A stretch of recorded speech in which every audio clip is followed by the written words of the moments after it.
Thank you very much. Good afternoon, ladies and gentlemen, and welcome to this meeting of the Cabinet. During the live broadcast, members and officers are asked, please, to ensure that mobile phones are placed in silent mode and that microphones are switched off whilst not in use. Agenda item 1, would member services please report any apologies for absence? Thank you. We've had apologies from Councillor Woolwork. Thank you. And I ought to advise members, and for that matter members of the public, I don't normally encourage members of the Cabinet to miss Cabinet meetings, but on this occasion I asked Councillor Walworth not to come to Cabinet today, but instead to go to a meeting which is starting just about as we're speaking now in Mainey, where the Chief Constable, the Member of Parliament and the Police and Crime Commissioner will be in a public meeting concerning the public disorder which took place in parts of eastern Fenland on Saturday, and there have been further reports since then, and it was important that someone from within Fenland District Council was also there, and since it's Susan Walworth's portfolio, I asked her if she would attend. Councillor Benny. Yes, Chairman. I would have been there myself, mainly in Chatteris, connected in terms of voting. I've been speaking to Councillor Marks, who is the councillor for Mainey, this morning. We've had several conversations about what's happened, and we expect the meeting in there to go on till sort of 6:30 time. So when we finish here today, I shall be going over there as well to represent Chatteris and Finland there. Thank you, that's very much appreciated. Right, apologies for absence, it's never gone on for so long. Agenda item 2, previous minutes. The minutes are on pages 5 to 10 of the pack that you have in front of you, and I'm asking if you would agree that they are a correct record of the meeting which took place on the 16th of December 2024. May I ask any member who doesn't agree with the minutes to indicate that now? I see no objections to the proposal to approve the minutes as a correct record of the meeting, so they are now agreed. Carol, do you want to sign?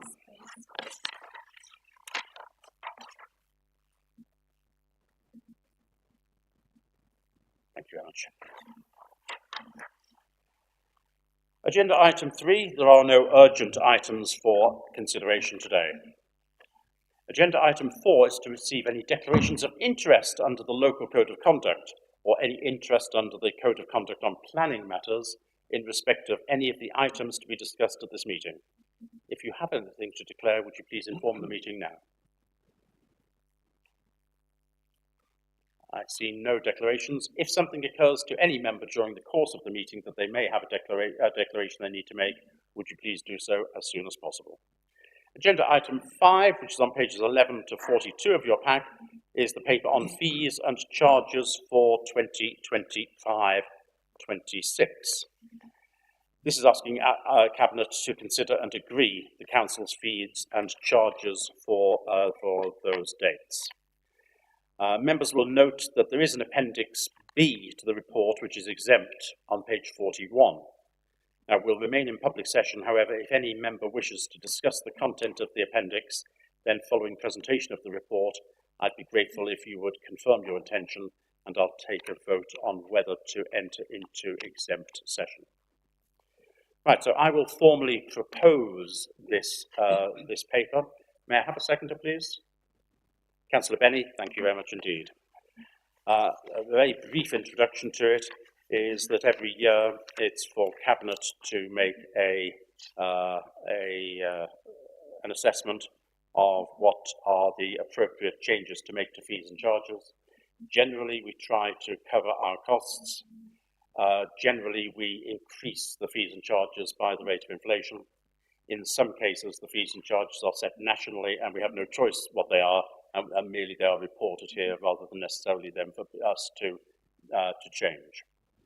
And that's the policy that we followed this year as well. There is one area where we haven't yet quite managed to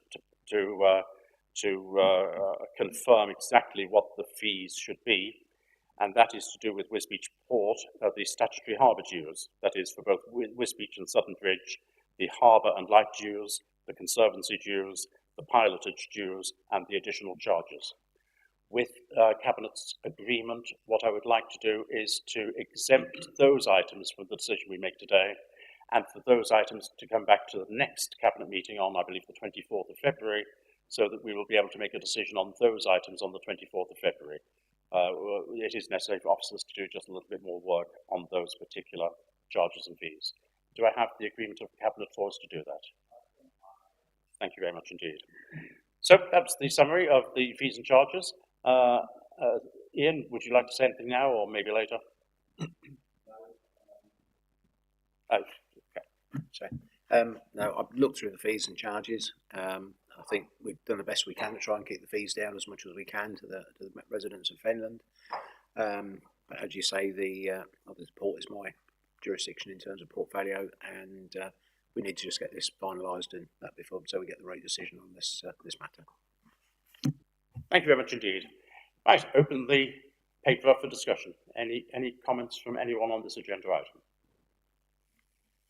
No comments, then we'll move straight to a vote.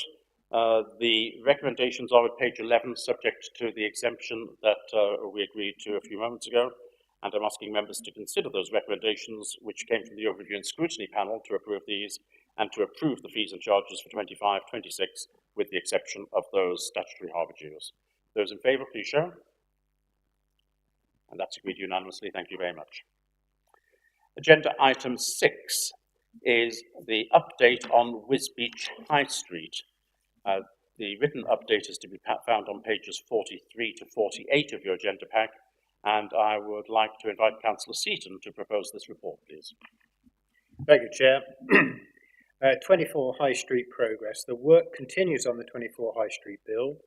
The building is weatherproof, windows are being installed, and the first fix is underway inside the building.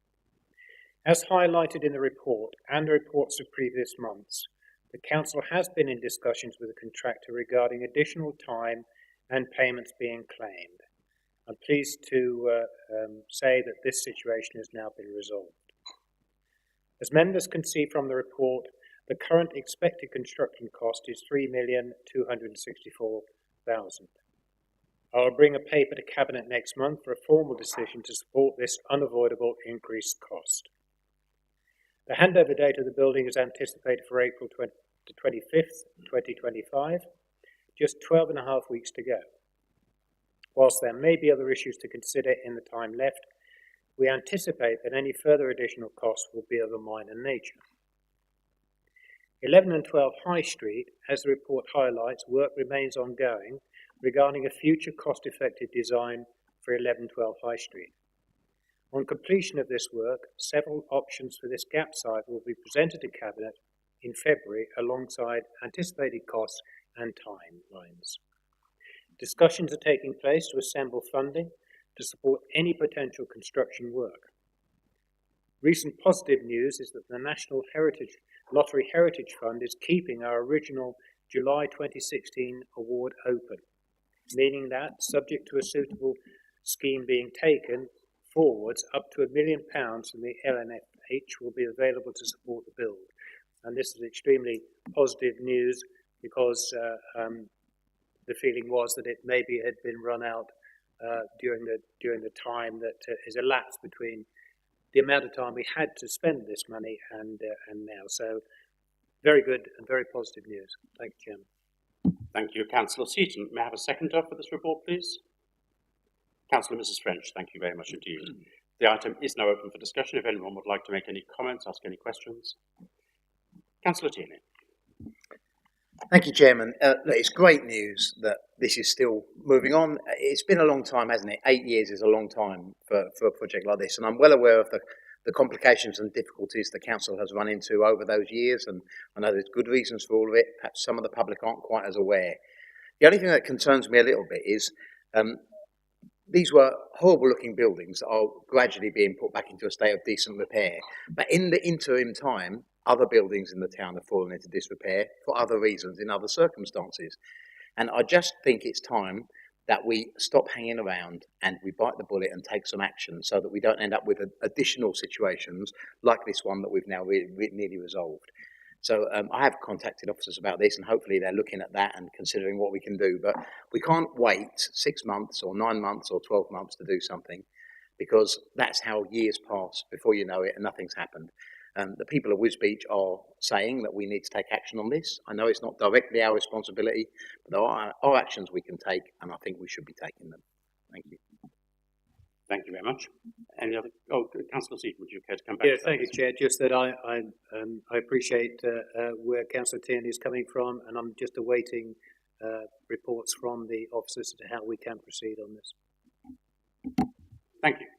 Anyone else? Comment, question? Councillor Miscanthon. Thank you, Chairman. I think it's important, exactly what Councillor Tierney said. The older buildings in the town are deteriorating over time, and I think the owners of those buildings should be encouraged to bring them to a better standard than what some of them are getting into.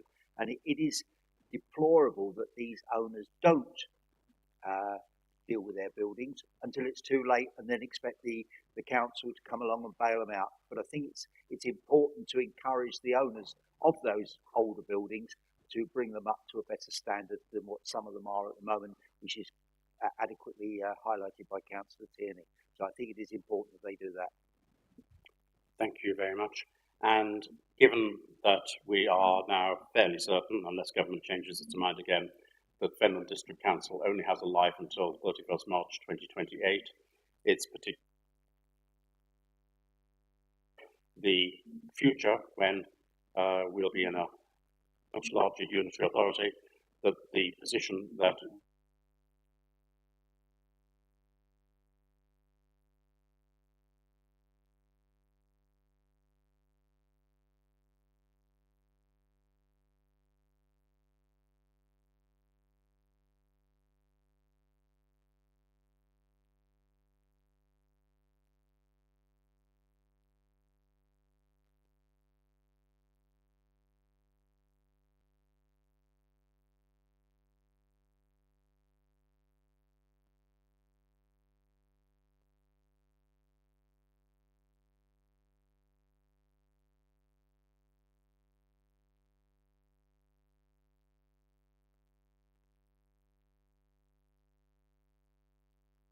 No, I think it's all been said. Thank you, Chair.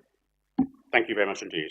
Okay, well, as there aren't any further speakers, the recommendations are on page 45 of the agenda pack, and they ask Cabinet to note the current anticipated overspend on 24 High Street, and the Cabinet is to anticipate a further report in February, that until the building is completed there may be other additional costs, albeit these are anticipated to be more minor in nature as the complex part of the building works are completed.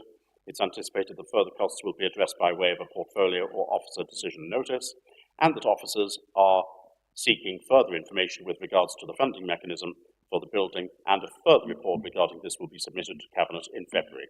Are those recommendations noted by members? Everyone happy to note them? Yes? Thank you very much indeed. Agenda item 7 on pages 49 to 54 of the agenda pack is the Leisure Centre Conditions Survey update.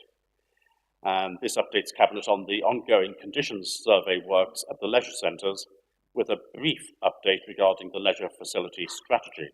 I'll now ask Councillor Miscanthon to propose this report. Thank you, Chairman. As Cabinet colleagues will see from the report, there has been a considerable amount of work either carried out, currently underway, or planned across the Council's older leisure centres. The cost of maintaining the facilities is significant, but we have certainly had some value in the past out of the equipment that's being replaced. The list is extensive and covers a lot of items that have been behind the scenes, but critical to the continued delivery of leisure opportunities in our market towns. We are highlighting these systems replacements to local residents so that they understand and continue to invest in Fenland leisure centres. Naturally, as a modern facility, the Chatteris Leisure Centre does not feature in the list, although we have invested in an adjacent customers' car park to the sum of £137,000. I do not intend to go through the list, but I will highlight the current swimming pool work going on at the George Campbell in March. The original project was to replace the skimmers at the deep end of the pool, fitted in around 1984. Upon removal of it, it was clear that there were some serious issues with the pipework that sits underground in the underground void, left over from when the pool shrunk from a 33 metre to a 25 metre in 1984, Our contractors have worked quickly to assess the works required and move towards the replacement of the pipework from the deep end of the pool all the way to the swimming pool plant room, which is some 30 metres away. Whilst the pool is empty, we also take the opportunity to replace the whole tank of the pool, either by lining or that holds the water. This work is targeted to be completed by the 20th of February, following by filling the pool with water and heating, chlorinating around 500,000 litres of water. This will take it until the 25th of February. I know it's disappointing the pool is closed with no notice. Unfortunately, it was an unavoidable case.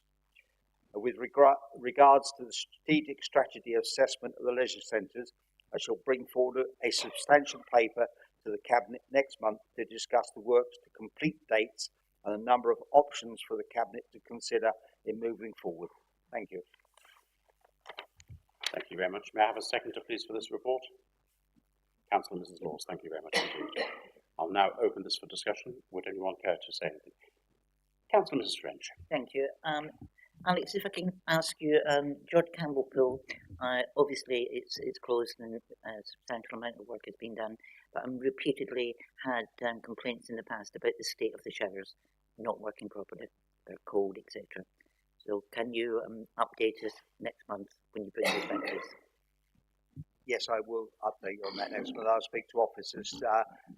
There are certain other deficiencies within not just George Campbell, that we've been highlighted, and we are in talks with Freedom to get these fixed. Thank you. Councillor Miss Hoyle. Thank you for this. Yeah, I think there needs to be a lot of work done at the Hudson, particularly on, and I think there's some stuff on the dry side with regards to the flooring in the gym and the aircon in the spin studio. I might have got that the wrong way around, but those are the two problems in those two locations. And then the wet side, I have to say, I just think is actually a lot of the problems aren't just building maintenance wise. So the pool is always freezing, except for this morning. It actually wasn't too bad, but usually it was freezing. And the showers are just ridiculous. Like it's just like someone's just like breathing water out, which is really hard to get your hair washed in. Anyway. That, for me, isn't the fundamental problem with that place. The fundamental problem is the just lack of care, in my opinion, that Freedom are putting into that centre. There's never anyone in to sign you in when you go in, so they've got no record of who's swimming at all. So if we were to ever ask them for how many patrons there are, they wouldn't know. And they could quite justifiably say no one's using it, because they've got no way if they're using it. And it is a very busy centre. There's always a lot of people in there when I go. And the just general cleanliness. So the showers have got black mould in all of the tiles. The pool has literally got a layer of scum around and I'm not a particularly neat freak. I'm not. So for me to think it's really bad, it is bad. And that is just basic hygiene and cleanliness. And they aren't doing that. And I really think that they need to be taken to task on it, because it's pointless us spending a load of money renovating things that aren't going to be looked after, and it doesn't take long to get some silly bang and just clean some mould off the tiles. This is not rocket science that we're asking them for. Thank you, Councillor Hoy. Councillor Miscanda, do you want to respond to that? Yes. You're not the first to highlight some of these issues. Phil Hughes and myself have highlighted some of them to Freedom, and I know he has spoken to their directors about the lack of internal maintenance, and it's not just the Hudson, it's other centres. We've highlighted issues that they need to look at, and hopefully they will take it on board, because if they don't, they will be missing a trick. And as for the booking in, this has been highlighted by our missing cabinet member that has highlighted it to both Phil and to myself, that this isn't taking place, and this is being highlighted back to Freedom Management, that they are negligent in booking people in and out. So it is being dealt with, hopefully. Thank you, Councillor Miscanda. Going back to the comments made originally by Councillor Hoy, she did comment that these condition survey works are far from being everything which needs to be done. And of course, they are merely part, they're really wrapped up in the broader leisure facilities strategic works which need to go ahead. Again, it now is really important, given the timescale that we now have ahead of us, that the broader leisure facility strategy works are moved forwards as quickly as possible. And I'd be really grateful if in February we also have something really specific about those, with timescales involved, with prospective costs involved, so that we're going to be in a position to be able to start putting those into the capital programme within the timescale that we've got available to us. It's abundantly clear that we will need to ensure that when we hand these over to the new unitary authority, they are in a good and updated condition, which may include quite a bit of rebuilding, which is going to be required in some areas. And the sooner we get a report on that, the sooner we'll be able to sort out the financing for it, and the sooner we'll get the assurance for the people of Fenland that the leisure centres will A, survive, and B, be handed over in good condition to the new unitary authority. So far as the financing is concerned, Councillor Hack-Nawaz has made representations to me that the plan that we had for the partial financing, at least, of the works at the Manor Leisure Centre, that is to look to the Station Road Recreation Ground as being a potential source of capital financing, may not be appropriate. And given the timescales that we're now talking about, and given the legal restrictions there are on the recreation ground, and the fact that we need to go to the charity commissioners to get their agreement to utilise funds from the sale of the recreation ground in order to provide capital for the rebuilding where necessary of the neighbouring leisure centre. Given that, it now looks as though that is not really a feasible way of us moving forward as far as financing is concerned. We've got more urgency than that. So it's going to be very important that in February we do get a report, and we're then able to look at practical ways in which we're going to be able to finance the capital works which are going to be required, the major capital works that are going to be required at least 3 of the leisure centres that we've got. So I'd be very grateful if that was be able to be presented in February to the greatest extent that it can be, if that's acceptable to you, Councillor Muscanlon. Thank you, Chairman. Yes, it is. The officers sitting there with their ears twitching and and getting it forward. Yes, we will do our best to bring forward as much information as we can to make decisions that are best for Fenland. That's excellent. Councillor Mrs. Laws. Thank you, Chair. Just a couple of things on the Whittlesea side. I noticed, obviously, the refurbishment of the tennis courts, including the improved and painted surface, new floodlighting. For the next meeting, could you give me a complete breakdown what exactly has been done? Because I understand that possibly the lighting hasn't been completed. I'm not entirely sure that the surface is up to standard either. I'm receiving reports back. Also, the other question, if I may put forward at this meeting, is the fact that this investment of money is excellent. And from Town Council's point of view, we've been lobbied for it, as well as district. But I understand that now the tennis court is not being used fully. There seems to be some disagreement with the actual tennis group or tennis club, who's chairing it, who's managing it. And also, I don't think exactly they have welcomed the netball people that wish to use it as well, hence the reason for enhanced floodlighting. So I think there's several issues around that. So if I can just raise that and hopefully have a report for the next meeting. Thank you, Councillor Mrs. Laws. Councillor Muscanlon. Thank you for that, Councillor Laws. I wasn't aware that there had been a conflict between the netballs and the tennis people. I wasn't aware of that. Thank you for highlighting it. We will certainly look into it, but my understanding is the aspirations of the tennis group was they want a Wimbledon course in there. Unfortunately, we're not Wimbledon. We have to make do with that. The court has been resurfaced. It has been repainted. Yes, Phil Hughes and I walked around it, and there were some cracks in the surface, and I understand these are being addressed by filling them with tar, which is the standard practice for that type of surface. So my understanding is that the tennis courts, Yes, there was an issue with the fence, which apparently was assembled the wrong way round.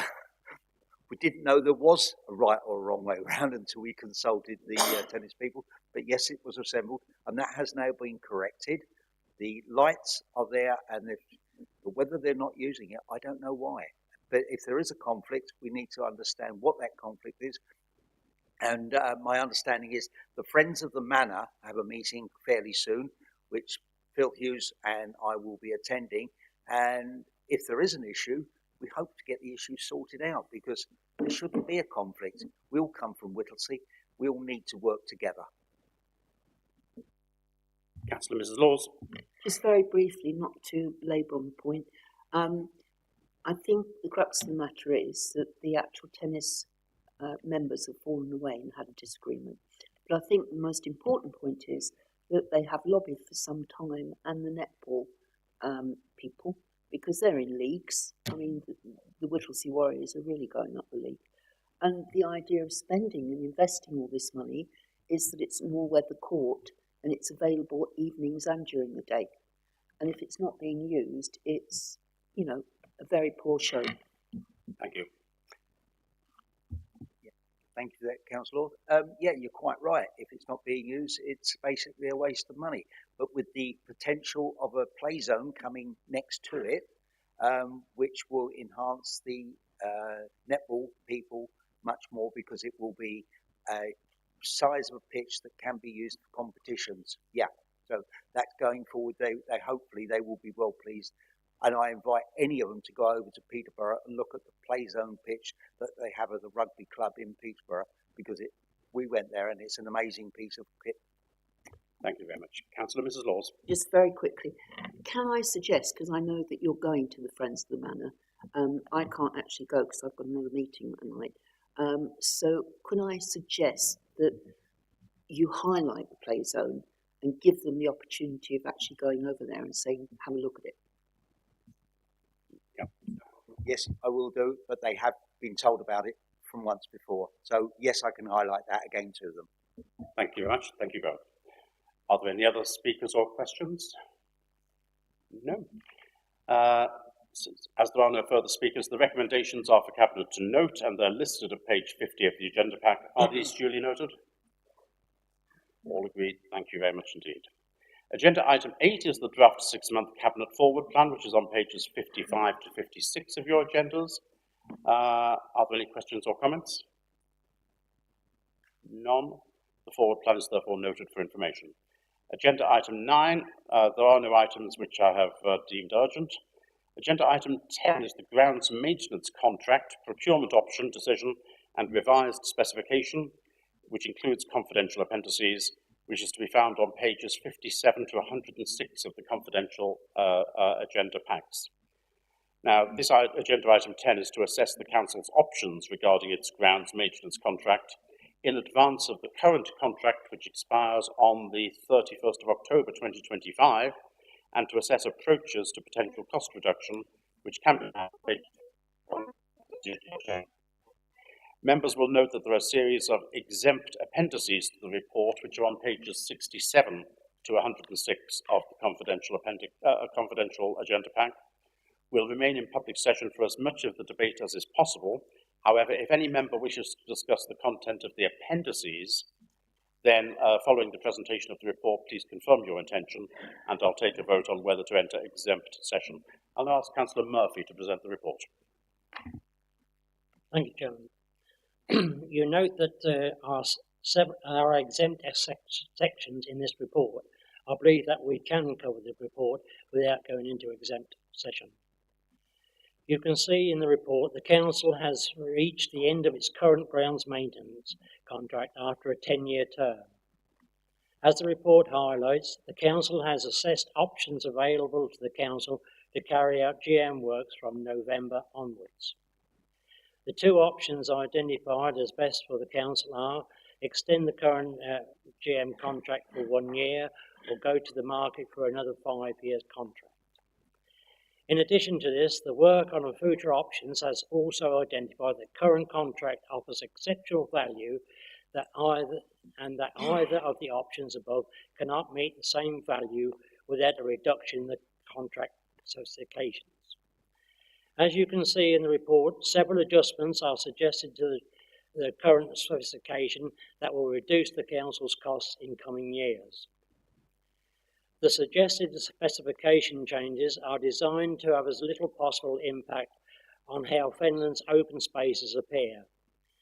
It is also anticipated that the suggested specification alterations detailed in the report will bring either to the main GM contract options above down to the cost that is close to the current annual cost. Additionally, the report highlights that the council spends a considerable sum on tree works annually, and our current GM contractor is often uncompetitive compared with local providers. The council always receives several quotes for tree works to ensure costs are competitive. To improve the efficiency of the service, the report recommends that the council carries out a tender for tree works separate to any GM contract decision. And Mr. Chairman, that is the end of the thing. There are recommendations on from 3.1 to 3.7. I'll read them out if you want to. Or no need at the moment. I will go through those at a later point. Okay. But at this point, thank you very much indeed, Councillor Murphy. I would like to ask if anyone would be kind enough to second. Councillor Mrs. French, thank you very much indeed. I'll now open this matter up for debate. We do have a significant choice to make at a certain point within this agenda item and within the recommendations about an option between proceeding with the grounds maintenance contract by a 1-year extension or by procuring a new 5 + 5 year contract. We'll come to that at a later stage in terms of a vote, but in terms of debate, that's also open for debate now if anyone wishes to do so. So, does anyone have any comments or questions to make on this particular agenda item? Councillor Mrs. French. Yes, thank you, Peter. Yes, more than happy to support this. The feedback I get back, they're doing an exceptionally good job, so well done to them. Thank you very much indeed. Are there any other? Councillor Mrs. Laws. I too concur with that because I think it's very quick to complain about Tivoli, which is the contractors. I don't know if I should name them, but happily do that. I will be sending actually a personal message, an email, to say that we've received several good remarks, especially about how the cemetery is kept in Whittlesea. And I think it's only fair that they receive those thanks. And if we have had a problem, I know with our officers, with Phil, Kevin, Gemma and Joe, very quick to respond. But in turn, they're obviously contacting the contractors to get things rectified, and that has happened within 24 hours. So I think praise needs to be given, and I would totally support going with them again for 12 months. Thank you. Thank you very much. Any other comments or questions from anyone? No? Okay. The recommendations that we have in front of us are on page 58 of your agenda packs, and they ask Cabinet to note the report and the likely significant financial impact that a new grounds maintenance contract or contract extension at the current specification will have on the FDC revenue budget. Asks Cabinet to note and approve the recommendations for a reduction in contract specification to keep the Council's future costs as low as possible. Asks Cabinet to approve the procurement of up to 3 arboricultural contractors to put in place call-off contracts to ensure best value for ongoing tree works, and asks Council to note the 2 best value options for delivery of the grounds maintenance service from November 2025 of either extending the Tivoli contract by 1 year or by procuring a contractor on a 5-year + 5-year basis. Asks Cabinet to delegate authority to the Corporate Director in consultation with the Portfolio Holder for Environment to mobilise and implement such proposals as selected in the paragraph I've just mentioned, with the authority to undertake all reasonable ancillary actions to ensure implementation, and asks Cabinet to authorise the monitoring officer to execute and complete all the requisite legal documentation in the matters outlined in the paragraph 3.6 that I just read.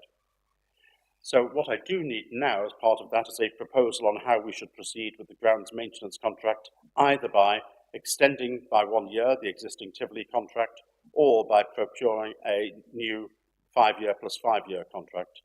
May I have a proposal for that from the portfolio holder, perhaps? You certainly can. The proposal is that they extend the Tivoli contract by 1 year. Thank you, and that is done on the understanding that that is the final extension which will be possible, and we will need to look for a long-term, maybe 5-year plus 5-year contract in a year's time, coming into force in November 2026. That's correct. Thank you. I have a seconder, Councillor Mrs. Laws. Thank you very much indeed. Any comments about that choice between a 1 year and a 5 plus 5 year? None. Okay. So I will ask those in favour of the motions as we have in front of us, to the recommendations we have in front of us, on the basis of the extension of the Tivoli contract by 1 year option. Those in favour, please to show. And that's unanimous. Thank you very much indeed.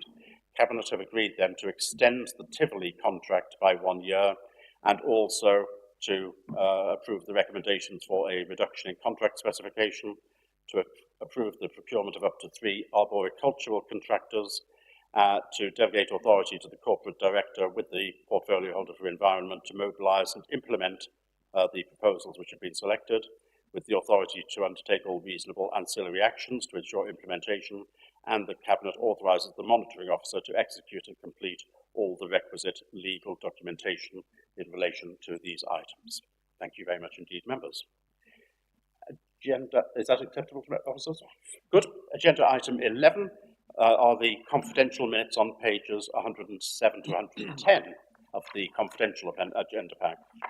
Once again, I propose to remain in open session for this final item. However, if any member wishes to discuss any of the detail in the exempt minutes, we'd need to consider whether to go into exempt session. Now, may I ask if any member who doesn't agree with the exempt minutes to indicate that now? I see no objections to the proposal to approve the minutes as a correct record of the meeting, so they are now agreed, and I shall sign them. Thank you. And this marks the end of the meeting. I declare the meeting closed. The next meeting of Cabinet is scheduled to take place at 2 p.m. on Monday, the 24th of February 2025. Thank you all very much for your attendance.